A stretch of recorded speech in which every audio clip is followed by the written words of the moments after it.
What's up mga parikoy? Lalaki ba ang muscle natin kung 45 minutes lang tayo magwo-workout? Para sa mga baguhan na nagmamadaling lumaki yung katawan nila, tapos pag pinayuhan mo, tatawanan ka lang. Oops, hindi ko po nilalahat ang mga baguhan ha. Baka mabas na naman tayo. Ang pagkakaintindi kasi nila is para ka daw kasing walang ginagawa kung 45 minutes lang yung gagawin mong workout.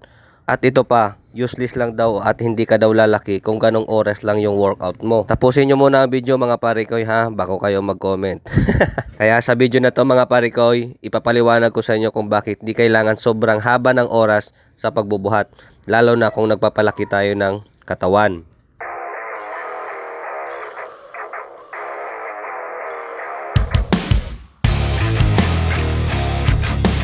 Sa pagwo-workout mga parikoy, hindi po paramihan ng exercise dito. Hindi rin pabigatan, lalong-lalo na hindi to patagalan sa gym. Sa pagbubuhat po, dapat may proper program tayo na sinusunod. Ilang exercise sa bawat muscle group at syempre ang set at reps sa kada exercise. Pero higit sa lahat, dapat may proper technique tayo na sinusunod dito. Yung bang kung paano mo gawin ang bawat exercise na dapat maramdaman mo ang pump ng muscle mo sa bawat muscle group na gusto mong palakihin.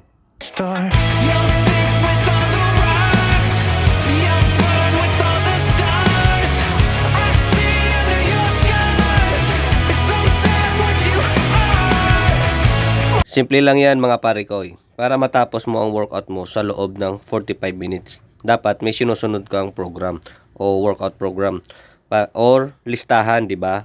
Kung baguhan ka pa lang sa pag-workout or bago ka pa lang papasok sa gym at wala kang alam sa gagawin mong exercise. Pero kung kabisado mo naman ang mga program kung ano yung exercise na dapat mong gawin, wag ka na magdala ng kodigo. For example, para sa mga big muscle gaya ng chest, back at legs, 3 to 4 exercise, okay na yan.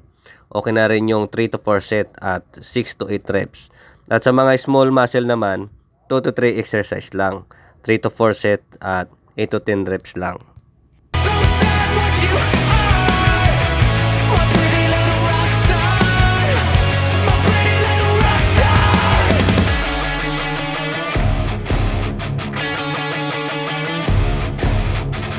Mga parikoy, especially sa mga nag-uumpisa pa lang sa pagbubuhat, super napaka-importante talaga ng proper form sa bawat exercise. Malalayo ka na sa injury at siguradong matatamaan mo pa ang muscle group na gusto mong palakihin.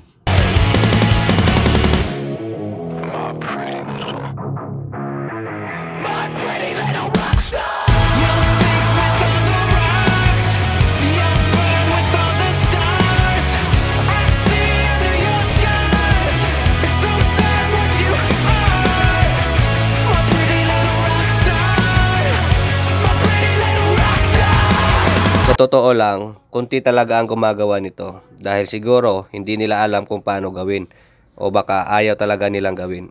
Mga parikoy, subok at napatunayan na ang mind and muscle connection. So paano nga ba gawin ang mind and muscle connection? Ito, pasimplihin lang natin. For example, nag-bicep curl ka. Iniisip mo yung bicep mo ang nagbubuhat ng bigat. Kaya dahil iniisip mo rin na lalaki yung bicep mo habang ginagawa mo ang exercise na to, di ba? Simple lang. Anything to be famous. Same story never changes. And I see who you are, and it tears me apart. You're lost in the fog, so go back to the start. Mga parikoy, hindi po kailangan ng sobrang bagal ng movement mo sa kada exercise. Ang importante dito, kontrolado mo. Ang pagwo-workout mo kasi, parang kanin yan.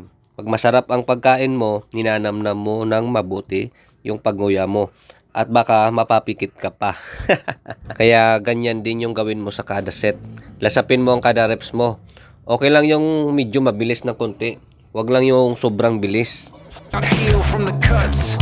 Now I know you're not a person I can trust. And I see who you are, and it tears me apart.